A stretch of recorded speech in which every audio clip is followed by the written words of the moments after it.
Assalamualaikum warahmatullahi wabarakatuh.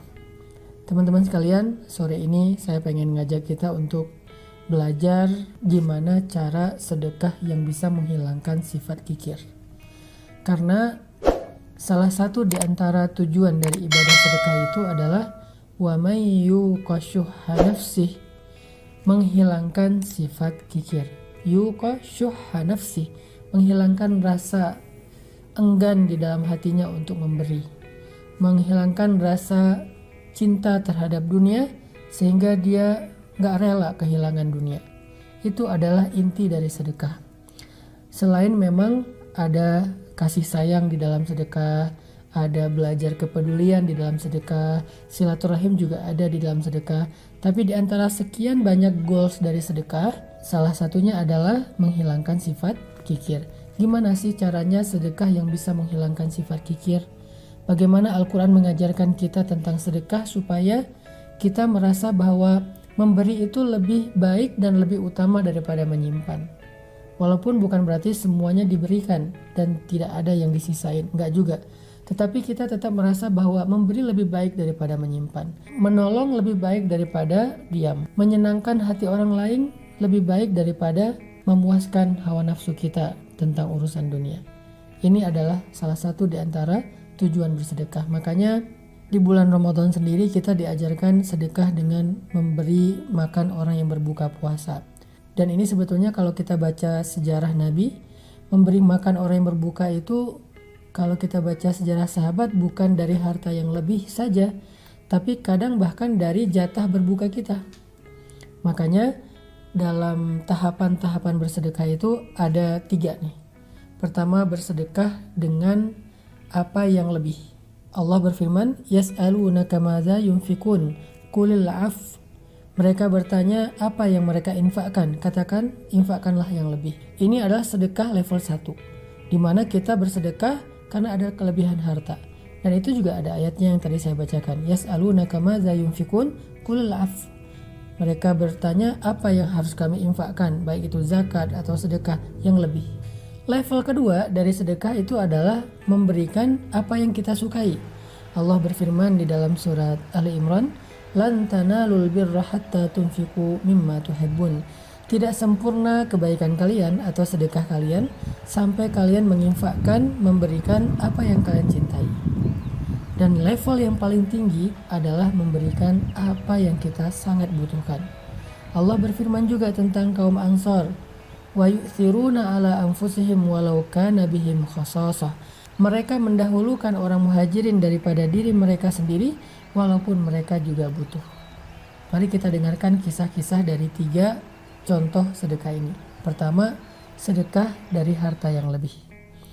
Sedekah dari harta yang lebih kita bisa mendengar dari kisahnya Utsman bin Affan radhiyallahu an yang luar biasa. Ketika beliau bersedekah angkanya bisa miliaran. Begitu juga sedekahnya Abdurrahman bin Auf, sedekahnya Sa'ad bin Mu'az, sedekahnya Sa'ad bin Abi Waqqas. Mereka memberikan kelebihan-kelebihan harta mereka. Dan ini adalah sesuatu yang baik dan tidak tercela karena memiliki kelebihan harta. Kemudian kalau kita baca kisah sedekah dengan apa yang kita cintai.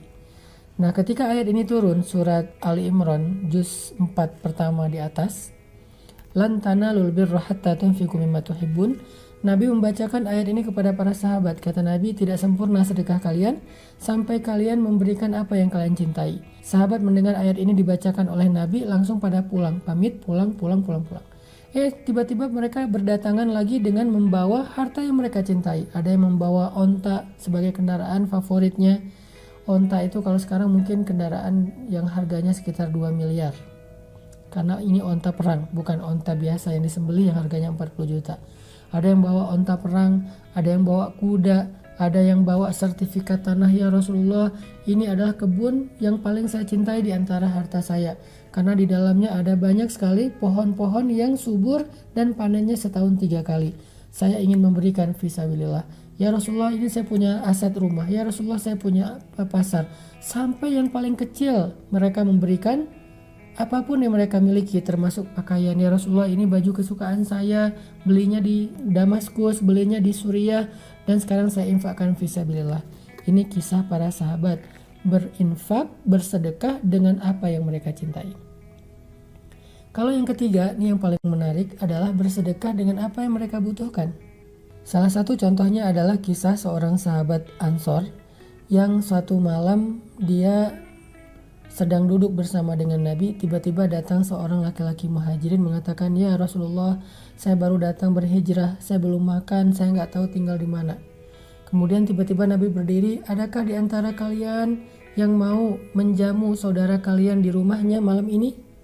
Tiba-tiba seorang laki-laki Ansor berdiri mengatakan, "Ana ya Rasulullah, saya ya Rasulullah yang akan menjamu saudara saya itu." Nabi mempersaudarakan mereka, lalu dia pulang ke rumah saudara Ansornya. Laki-laki muhajirin kembali ke rumah saudara Ansornya. Sampai di rumah saudara Ansornya, laki-laki Ansor ini masuk ke rumahnya dulu. Dia bilang ke istrinya, "Wahai istriku, apakah ada makanan di rumah?" Istrinya mengatakan, "Ada, tetapi ini jatah makan anak-anak dari tadi siang. Mereka belum makan menunggu ayahnya pulang." Kata laki-laki Ansor, "Wahai istriku, bagaimana menurutmu jika makanan ini kita berikan kepada saudara kita muhajirin yang dia baru datang berhijrah perjalanan jauh dan dia kasihan kelaparan. Sedangkan anak-anak kamu ajak mereka tidur sampai mereka tertidur." Istrinya adalah perempuan yang solehah, sehingga dia mengatakan, "Kalau begitu baik, kita dahulukan saudara muhajirin kita dan aku akan ajak anak-anak tidur." Diajak anak-anaknya tidur, laki-laki Ansor nemenin laki-laki muhajir untuk berbicara. Ketika anak-anaknya udah pada tidur, perempuan ini keluar dari kamarnya, kemudian menyiapkan makanan jatah makan mereka yang dari tadi siang ditunggu belum dimakan. Lalu dipersilahkan laki-laki muhajirin untuk masuk ke dalam rumah. Setelah masuk ke dalam rumah, laki-laki Ansor ini mematikan lampu rumahnya yang terbuat dari lampu minyak itu, dimatikan. Lalu mereka makan bersama-sama. Laki-laki Ansor dan istrinya kecap-kecap, sebetulnya dia tidak makan. Sedangkan laki-laki muhajirin berpikir mereka ikut makan bersama dengan dia. Sehingga selesai makan, laki-laki muhajirin ini dipersilahkan untuk istirahat dan tidur di rumah mereka.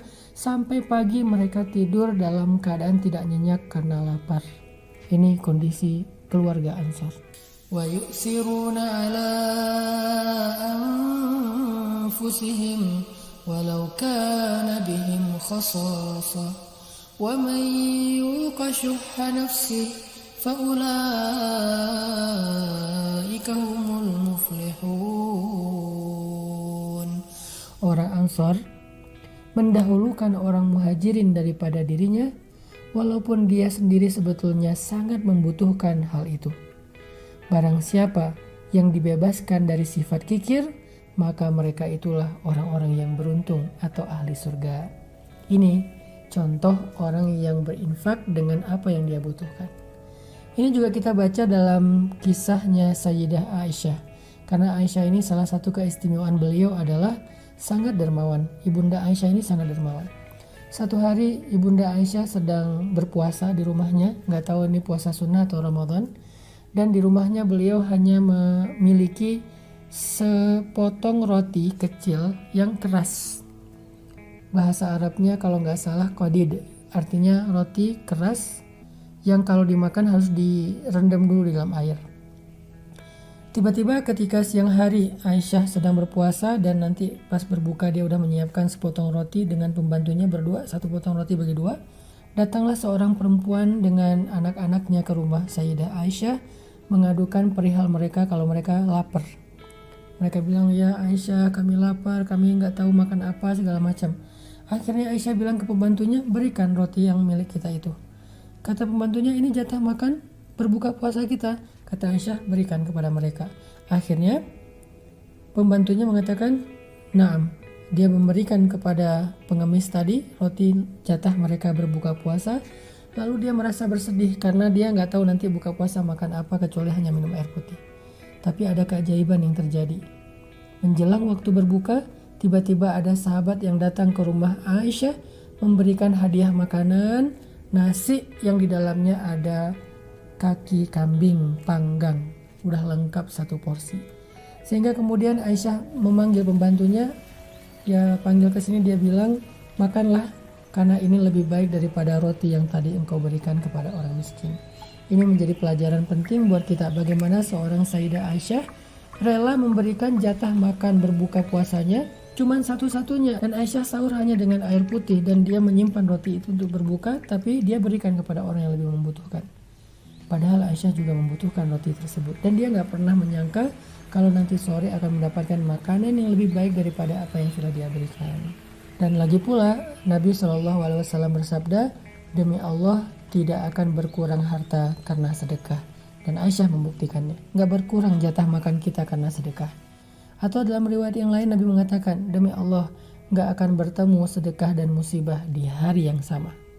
Jadi kalau kita pengen terhindar dari suatu musibah, sedekahlah. Hari itu nggak akan terjadi musibah. Karena Nabi bersumpah tidak akan ketemu musibah dan sedekah di hari yang sama.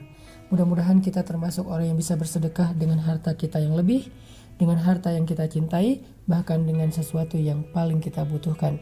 Sehingga Allah Subhanahu wa Ta'ala akan melipat gandakan pahala dan kebaikan untuk kita. Karena Nabi mengatakan, demi Allah gak akan berkurang harta karena sedekah. Dan mudah-mudahan kita juga akan terhindar dari berbagai macam keburukan di hari saat kita bersedekah, memberi makan orang berbuka puasa. Kenapa? Karena kata Nabi tidak akan bertemu sedekah dan musibah di hari yang sama. Barakallahu fikum.